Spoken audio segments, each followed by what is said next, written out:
Alafiyalo mo Olodumare. This Itan is from the Odu Ifa Ogbeosa. Banke Gan's major concerns was that his life and situation was not going the way that the Awo who initiated him had predicted. To compound upon his confusion and frustration, nobody from his group of Awo could give him any explanation as to why his life had not improved. They asked him to feed his Ifa with one mature she-goat, and he did. There was no improvement in his life. He was advised to feed Ifa with one big pig, and he did. Instead of improving, his life retrogressed. They asked him to feed his Ifa with a well-fed mature female sheep, and he did.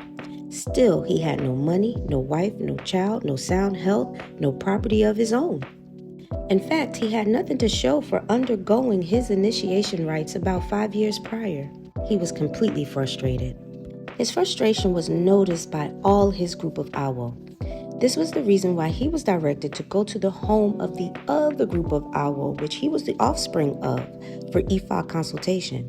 He questioned, "What do I need to do to improve my life and situation?" The Awo told Banke Gan that his life ought to have improved much better than it had been. The reason why Banke Gan's life had failed to improve was because he had been using inappropriate materials to feed his Ifa. He was told that he must never allow blood to touch his Ikin anymore. Instead, he must be using snails to feed his Ikin regularly. If he did this, he was assured that Ifa would open the vista of opportunities for him. The Awo also rebuked those who was instructing him to feed his Ikin with animals. The Awo recommended the Ebo, and Banke Gan complied.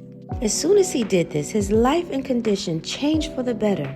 His business improved. He was able to secure a compatible spouse who loved and adored him.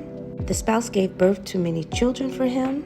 He was able to erect his own property, and he lived long enough to enjoy the gains of his sweat and labor. Which Itan would you like to hear next? Drop it in the comments.